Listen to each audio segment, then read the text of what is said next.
Um, I'm going to go ahead and just start the recording. I'm sure I'll end up cutting a lot of this out. Who knows? Maybe not. I might leave it in because it's like comical to hear like the behind the scenes stuff of like podcasts.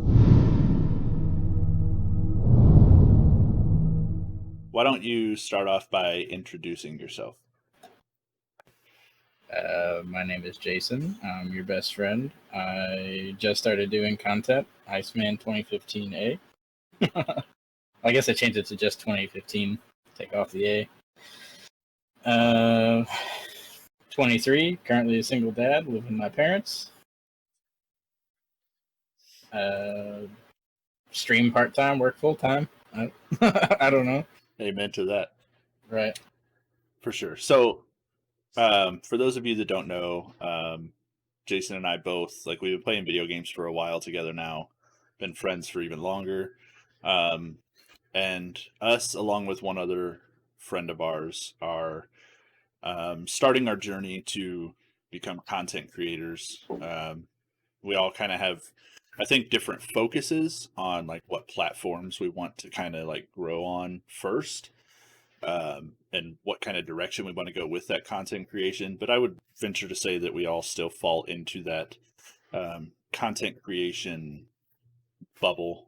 Would you disagree? For sure. 100% agree.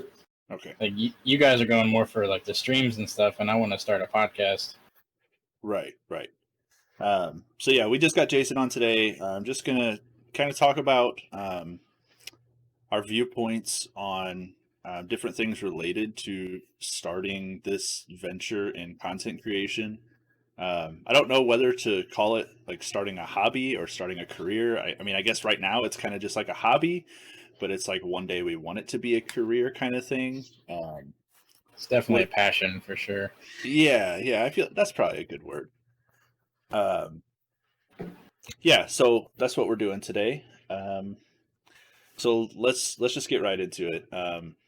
The one of the first things I wanted to talk about, just to kind of set the ground for this whole conversation, is the topic of like the struggle, like the grind, related to content creation and what it has looked like for you, to make that transition from, okay, I need a 9 to 5 to support my family, um, making a decent amount of money, 401k, that kind of mindset, making the transition over to, I want the internet to be my business in a sense. I want to control what I do with my life from here on out. So yeah, any thoughts you have on that, or, you know, anything related to that, I guess? Well, I firmly believe that if you don't enjoy the job that you're doing, you're being dishonest with yourself. You're not being your true, authentic, 100% who you are. So, by us trying to do the whole content creation thing, like I work in machinery right now, and it's not fun. Like I like the people I work with, but the job itself is just okay.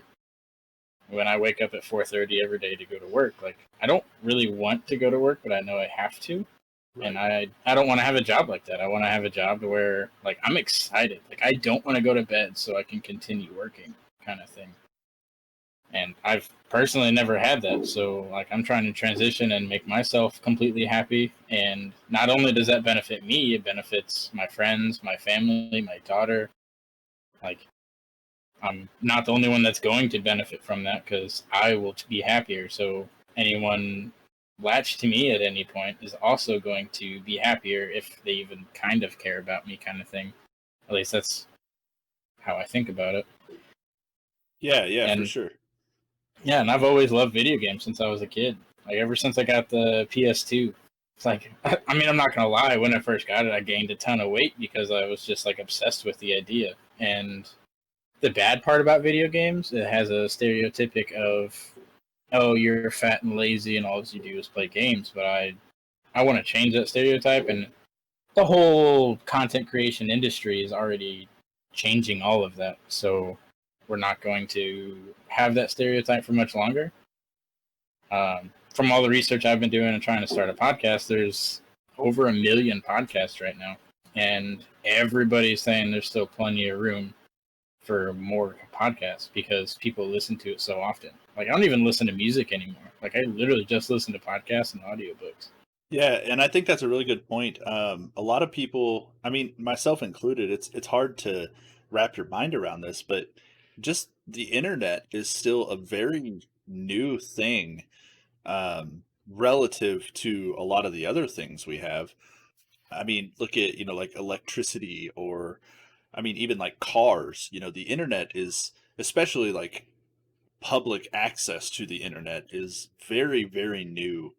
Um, Still, and so it has so much room to grow. And I can honestly say, even in the past like 5 to 10 years, there's been things that have been created through the internet or on the internet that have just been mind blowing. I mean, even the fact that we're able to record this through the internet right now is like astonishing to me, because if you'd have told me when I was in high school that one day I'd be able to play video games with my friends online while also recording it and streaming it to a third party app for other people to watch and comment on, I'd have been like, no, that's like some super futuristic stuff. Like, there's no way.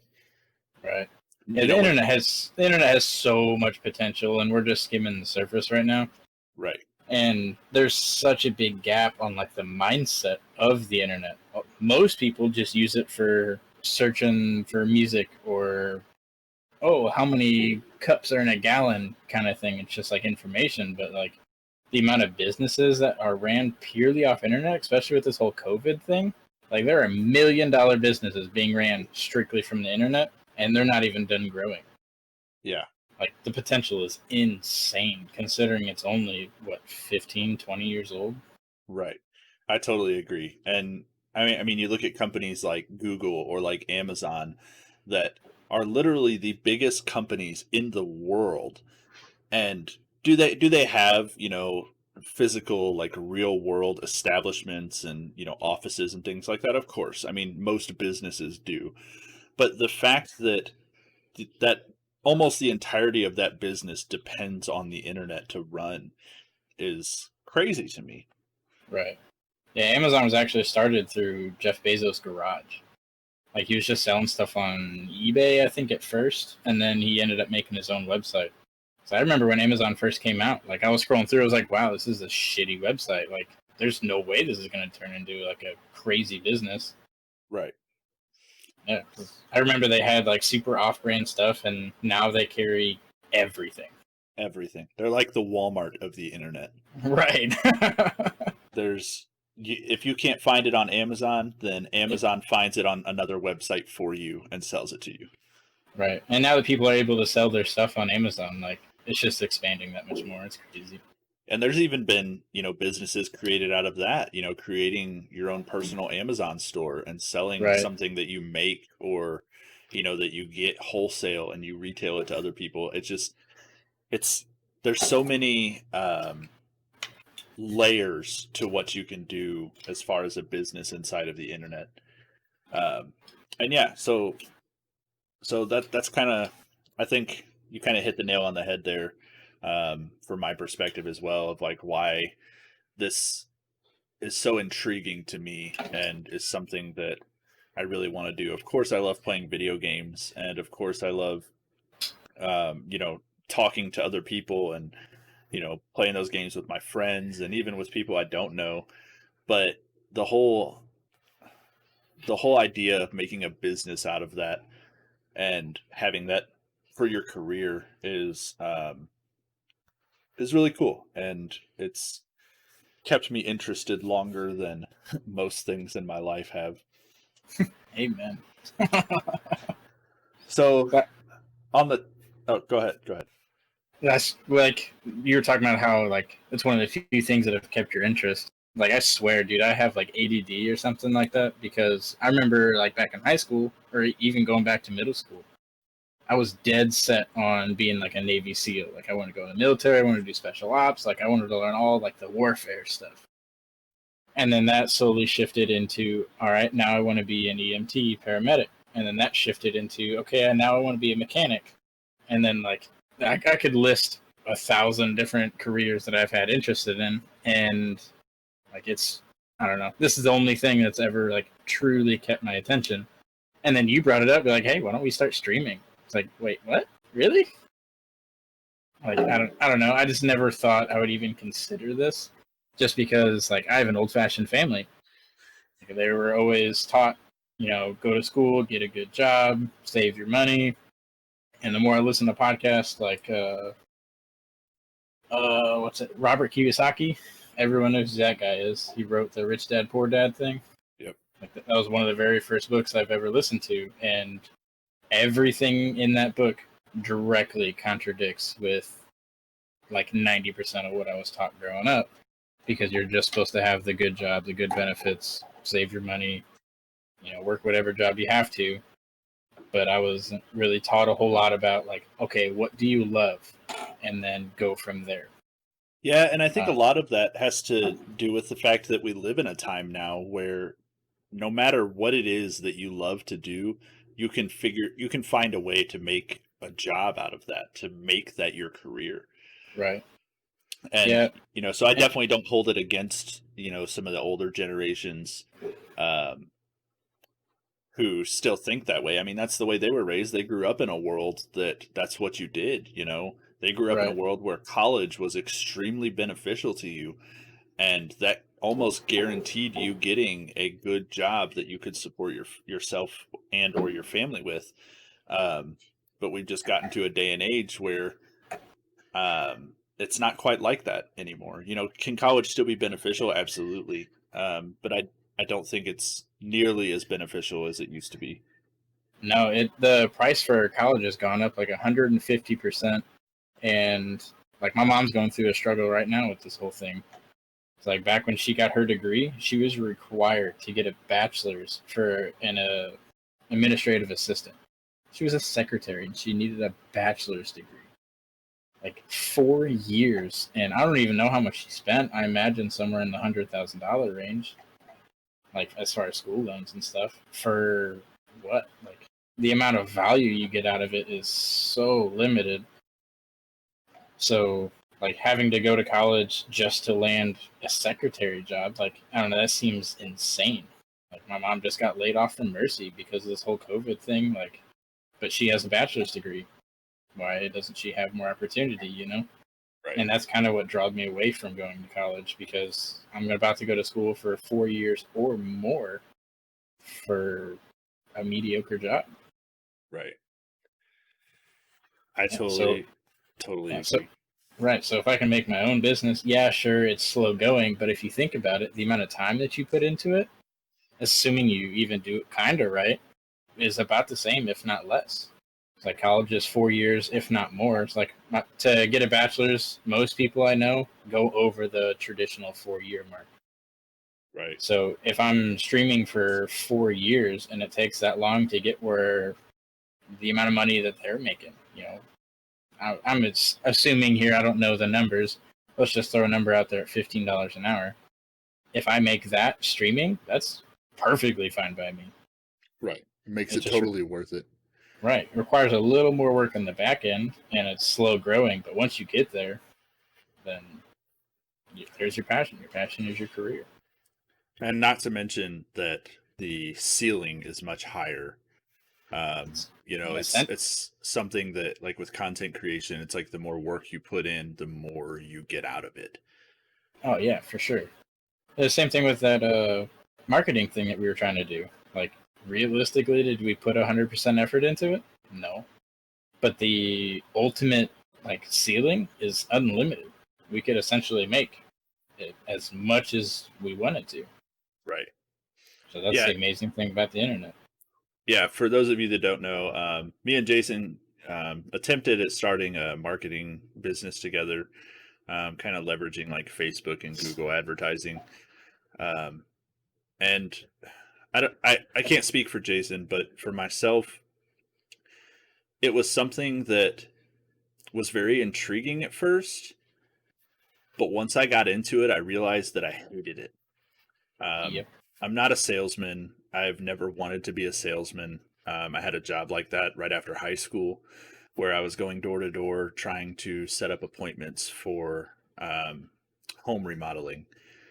And Yeah, you actually worked with my brother for a little bit, didn't you? yeah, I did. And Okay.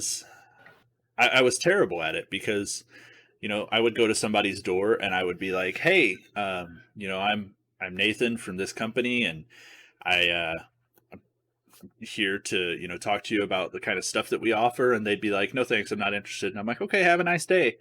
And that doesn't work in that kind of industry. And so then when we got Nope. into this marketing thing, it was the same way. I was like, I know I need to be pressuring these people, but I don't want to. I Yeah. don't want somebody to pay for my services or buy my products or whatever if they don't want to.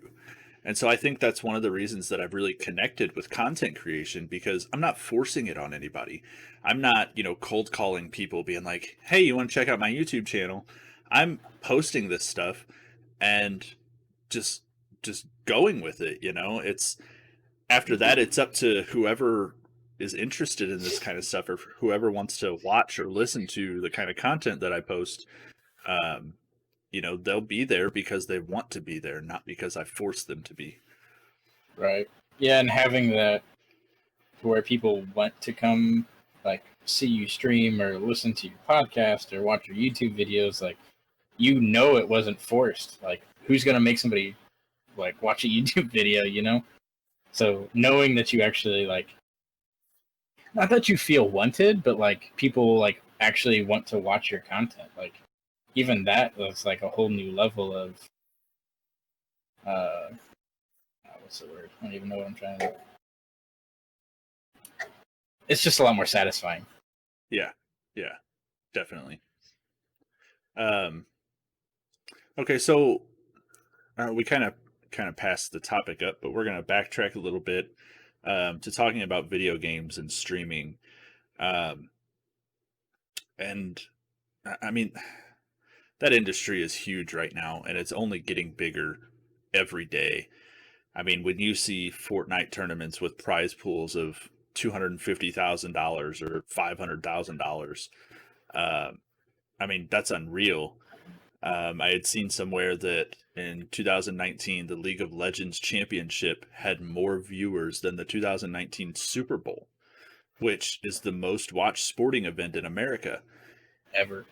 And that's crazy. And I don't think people realize how big this is getting and how quickly. And at first, I kind of thought, this is just a phase. It'll kind of fade out. There'll be games made, but they won't be as groundbreaking as the battle royales that are popular now, or like the Call of Duty and things like that. But it it really is becoming its own entity, if that makes sense. Yeah, for sure. Like it's its whole own separate subject now. Like Right. before, it was just people's hobbies, and now that it's becoming like this big ordeal. Like whenever you first told me about the Fortnite thing and how many views for the Super Bowl, like I almost didn't believe you. Like I thought that was insane. Like Yeah. people actually like play video games that much. Yeah. Like I didn't believe it at first either. Um. So what's your kind of like viewpoint on streaming and video games, like in general, and kind of where they're at now compared to when we were just like sitting at home, and or like you go to your friend's house and stay the night, and you guys stay up playing co-op on Star Wars Battlefront 2 all night, or playing Madden 2001, those kinds of things. Like, what are your kind of opinions on where video games have come since then? I feel like they've doubled like with every system that comes out. And like I'm brand new to PC. Like I'm just now dabbling in this. But as far as like consoles and stuff go, like every time it comes out, like the graphics are better and everything like that. But like the whole like idea behind video games, it was kind of ingrained in my head that like only like the losers play video games, only kids play video games. Because I come from a family of 12. I'm number 11 out of all 12, and none of my siblings, other than my little brother, play video games. It's like they all think that it's lazy. They all like some of them even like talk down to their kids like for playing games. And my dad thinks it's ridiculous that like I play games as much as I do, but like he was also raised in, I think he was born in 57, 55, something like that. So like his idea is, to go work in a factory like what I'm doing right now. So like I don't know where it's come from. It went from a hobby to a career to its own industry. It's like they actually have like college classes and stuff like that where you can like learn to design games and you can hire coaches to play games and stuff now. Colleges even Like, have their own esports teams. oh really? I didn't even know that. Yeah, that's one of the bigger ways that people are getting signed right now, and it was kind of a way to draw back people back into universities and stuff like that, I think. It wouldn't surprise me. But yeah, most major colleges even have esports teams. That's crazy. I didn't even know that. Like that's gonna be something I'm gonna look more into for sure. One thing that I've noticed with streaming, well, more than one thing. This is kind of three things that I've noticed, I guess, from streaming, playing video games, or even creating YouTube videos related to video games. Um, I've had to pull myself away from focusing on the numbers. My first couple YouTube videos that I posted, one got like almost 30 views, and then like the next one only got 5 views, and I was like, okay, maybe it just wasn't a popular topic. So I posted another video that was really simple and really got a couple views, and I was like, okay, like I kind of expected that from that one. And so then I put a bunch of work into another video, kind of hoping to grow it some more, and it got like 5 views. And so it really made me stop and take a look at like why I was doing this and what I was paying attention to. When I go live on Twitch and for the first hour I only have one or two viewers, it's if I focus in on that, it becomes becomes less really, enjoyable. yeah, and it's discouraging, and it feels Yeah. like I'm doing a bad job at my job, and so for me, like not focusing on those numbers has been huge. um One of the other things is just having confidence that like this is what I want to do, this is what I enjoy to do, and if you don't like it, don't watch or don't check out my YouTube, or don't do any of those things. But if you do, stay and hang out, talk, I'll talk back, like that kind of thing. I want to engage with people, and I want people to enjoy it as much as I do. It definitely has its ups and downs. There are days where I'm like, I probably should stream today, or I probably should work on this video, but I kind of just want to play video games with my friends today and not have to worry about any of that. And then there's other days where I'm just like, you know what? I'm gonna get this done. I'm gonna get this done. I'm gonna get this done, and it just gets me, fired back up again. Um, do you have any thoughts on any of that? Well, the very first time I was actually told this, I went through a temp agency to get the job that I have now, and the lady that was talking to me about it, she said that you find a job that you have a passion for, and the money will follow. And at first, I was like, "Whatever, lady, like you're crazy. Like I have to get a job that pays well, whether I like it or not, because I have to take care of my kid." Right. I didn't actually say that, obviously, because that's rude as shit. But uh, at first, I was like, yeah, like whatever. And then I just stumbled across the podcast, and then that kind of started like my self-help journey, I guess. And every single person I've listened to, if you follow your passion, the money will follow. It's like, all right, maybe this lady has a point. So I stopped focusing on money so much with my job and tried to like actually enjoy it, enjoy the people, like what I'm doing, and like everything has changed. So like this is for a job that I don't really want to do. So what's going to happen for a job I do want to do? Something I'm really excited and want to work for. So Right. I'm not like successful at this or anything, but I imagine like once I get into the process of really getting into this, like as long as I do it for fun, but also treat it like a business, and it's a true passion of mine, then the money has no choice to follow. Because whenever you love something, you will actually work harder doing it and not even realize it. Right. I totally agree with you there. And I think that whole aspect of, kind of investing in yourself, like you mentioned, like the self-help kind of thing, like Right. that that's huge, especially doing something like this, because it's not, like I go to work, my boss told me I did a good job, so I go home happy. Like you are your own boss in a sense, and so you're responsible for your mental state and kind of keeping up and checking in on yourself and making sure that, not only are you staying focused on the things that you want to focus on, but that you're making sure that, spiritually and emotionally and mentally, like you're in a good place and where you want Right. to be. Yeah, and there's a huge notion out there that like you have to take care of your kids first, which in a sense, yes.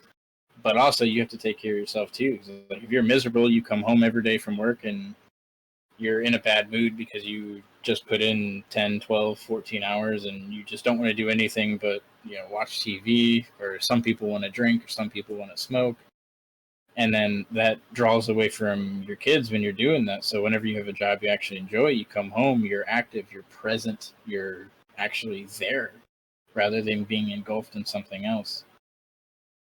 Yeah. So, Yeah, I totally agree. And for me, I'm married, so it's kind of the same way. I there's almost like a tier of like order of importance, and sometimes I tend to put myself at the bottom of that like totem pole, and I put my wife before myself and my kids before myself, and um all this other, even family or coworkers like before myself. And to an extent, like that's okay. I think that's a good thing. Putting my wife before myself is that one's, I guess, kind of a little different, um because our relationship is kind of based on, I will give you all of me and you give me all of you kind of thing. Not right, like a I'll only give you all of me if you're giving me all of you, but just kind of like I live for her and she lives for me kind of thing. And we struggle at it. It's not like a perfect formula kind of thing. Um, but we're very, I mean, compared to some people, we're very newly married. I think we've been married almost 5 years now. And it's so crazy. it, it's definitely, a work in progress. Yeah. Well, I mean, to a certain extent, you do have to take care of yourself. Like some people enjoy archery or jujitsu, video games, whatever. Like to a certain extent, like you do have to take care of yourself, but also like you have to allot time for yourself and then time for other people. So like I know plenty of people like every other weekend or whatever, like they'll go shooting or something like that because like they need times to themselves. Whether it's fishing, shooting, whatever, pick your topic. But Right. you definitely have to have you time. Definitely. And being a single parent, I can honestly say that is very difficult without feeling guilty. Yeah, I can only imagine. I'm very blessed to not have to. I'm not saying it's a bad thing to be a single parent, but I can only imagine how much harder it is in a lot of aspects. Um, Yeah, yeah, it's rough. It's not like I can just hey, hun, can you watch her while I, go to the store, go to the range, whatever. Like I have to ask my parents or even you. Like I've asked you guys to watch her a couple of times. And like if I'm playing video games while she's awake, like I feel guilty almost the entire time right. because like I feel like I'm drawing away from her, and I don't know, it drives me nuts. But sometimes I'm conflicted. It's like, should I play video games? Should I like hang out with her? I hung out with her all day, so this is okay, right? And then play like that feedback loop from hell. So like my anxiety gives me anxiety, which Yeah. causes other stuff. Like it's Yeah. yeah, I totally get that for sure. Yeah, it's almost one of those things like part of me wants to, wants to be the dad and the husband that I know I should be. And then the other part of me is like, I just want to play video games for like 72 hours straight. You know, just I feel that. attach a catheter and just kind of ignore the world for a while. And I'll have some snacks, I'll have some water, and we'll be good. Uh, so changing gears here a little bit from stuff that's not so, um, what's the word? I guess Heart to heart. emotional. Yeah. Yeah. So one of the struggles, which I am struggling with using the word struggle here, pun intended. It's one of the struggles it for me has been finding the right equipment to do what I want to do with my content, you know, for streaming, for podcasting, for video creation, things like that. What's kind of been like your I guess process on all of that stuff and how you've kind of handled that aspect? Well, anytime I go to buy any equipment, I essentially make payments on it before I buy it. So like with me and you doing the side jobs and me doing other side jobs, like I'll pull money off to the side and then kind of keep like a mini savings account once it reaches a decent amount. You know, during this whole process, I'm obviously doing a ton of research and looking at reviews and YouTube videos and just go like research galore on it and like filter out the mediocre stuff. What's going to be the best deal? Look for clearance, you know, stuff like that. It's like Right. Google has definitely been like my best friend on that one. Yeah, Like, I agree with that for sure. I think one of the things, and maybe this is just me, maybe everybody's not like this, uh, but I have this constant, I don't know, it's almost like a fear that I'm going to get something, or you know, when I was getting this PC and I was picking the parts out for it, um, you know, I had trouble pulling the trigger because I was like, well, so I know I'm not getting the best of the best because I don't have thousands of dollars to spend on this. But I know that I am getting the best for my budget. But what if something comes out tomorrow that's even cheaper and even better? You know, like when I you know what that's called? what's that? It's called analysis paralysis. You do so much research on something and you know so much about a situation that you're terrified to pull the trigger on it. Because what if blank? That What if it, describes me and my personality to a T. dude, me too. It's like this whole podcast thing. Like I have a Ziploc baggie sitting in front of me of possible content. It's got at least 100 cards in there. And I keep telling myself, like, oh, I have to buy this first. I have to do this first. I need to do research on this part. When in reality, just pull the trigger. Like, no one's going to be watching your beginning YouTube videos anyway. You're slowly going to gather that up. You know, people are slowly going to come and then it'll get better. And then those people will tell you, like, what you did wrong or what you did good or, you know, whatever. But I struggle with analysis paralysis so bad. Well, and I think you know, the internet and where it's at right now is partially to blame.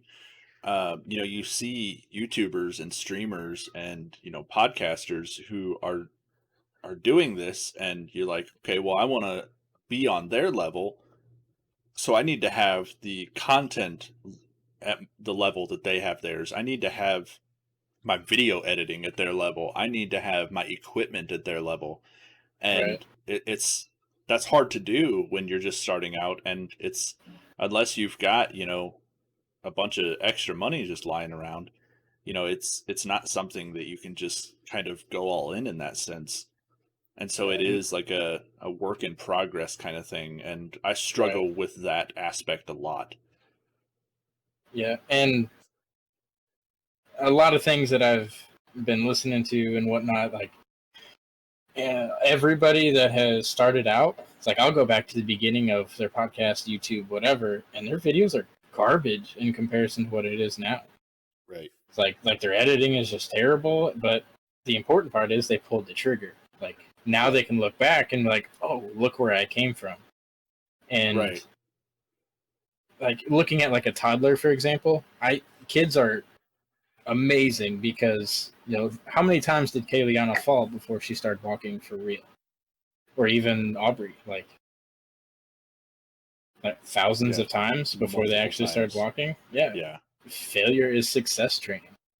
yeah. You have to fail to learn. Once you learn, you correct, adjust your course, and move on.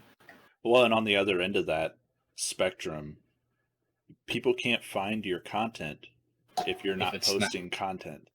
yep, And so your content can't grow unless you're actually putting content out so that people can find it so that it can grow. And there is that rare occasion where, something goes viral out of nowhere, but there's no there's no like formula to that. It's just kind of like it just happens. There's really no explanation as to why the things that go viral, or why somebody on their very first YouTube video gets 1 million views. It just happens, because you got, one guy over here who got the 1 million views on his first YouTube video, and then you've got 1 billion other people who posted a video that was exactly the same as that one, and not a single person watched it. right. 0 views or less than 10.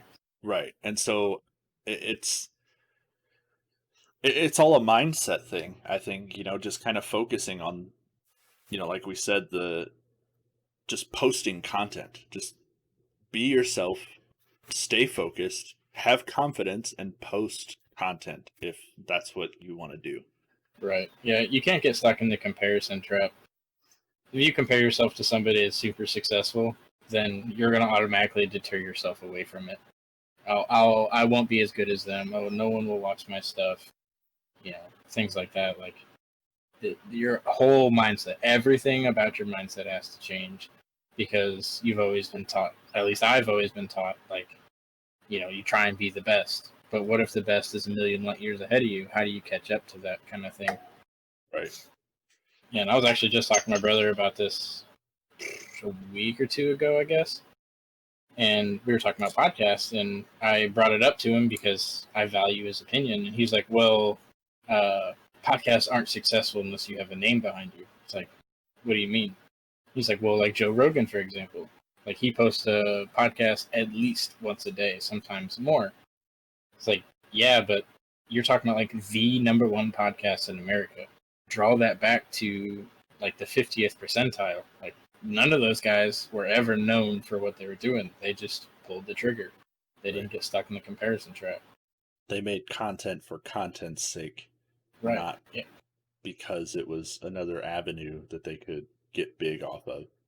Yeah. And most podcasts, most streamers, like most people just do it for fun and then realize like, oh, hey, people are actually watching this. Let's keep doing it. Right. And that's where the passion thing falls back, coming full circle. Like, do it for a passion. Don't chase the money. Don't chase the popularity. None of that stuff. And I'm talking like I've been doing this for a while, but in reality, like I think I have 30 views on my YouTube channel. Yeah, I mean, I'm in the same boat. It's uh, we're, like I said, kind of before we started recording this, I wanted to have this as a kind of like a in memoriam kind of thing, for if and when we get to that point where we are full-time content creators, we can look back at that and be like, okay, you know, I I've maintained these things. I kind of have forgot to do these things. I've been investing in myself and I've been focused, but I've really been letting the confidence thing or the numbers get to me now that the numbers have grown, and things like that, and just being able to reflect on it and just kind of see where we were when we decided to pull the trigger for this. You can't ever forget where you came from, that's for sure. I totally agree. All right. Well, it was really good talking to you. I appreciate you coming and spending the time to let me pick your brain and get kind of your input on these kinds of things. Um, I think we had a really good conversation about kind of the struggles and the ins and outs of this journey and content creation that we're beginning. Um, Is there any last thoughts or anything you wanted to add? I don't think so. We touched a lot of stuff in this. Yeah, we did. I'm sure we'll probably think of something as soon as we end this, and we'll be like, "Oh, well, Oh, I wish should we have would have said added that. that." Yeah, Right. um, Happens to everyone ever. yeah, yeah. We're not alone in that for sure. Like I said, thanks for coming. This has been Jason Bennett, aka Iceman 2015. Be on the lookout for his podcast, which hopefully will be coming out soon. Um, that's that's the idea. don't forget to check out all of the social links in the description. I will leave those all down there for you, and leave a comment. Let us know, what you liked about this, what you didn't like about this. What kind of topics you want us to talk about next. Our next episode, we will have another guest, and it will kind of be a part two to this episode. We'll be talking about um, the same kind of topics that me and Jason talked about tonight, just with somebody else who's in a different place in life and is, might be doing this for completely different reasons. Um, but with that, I think that'll be it.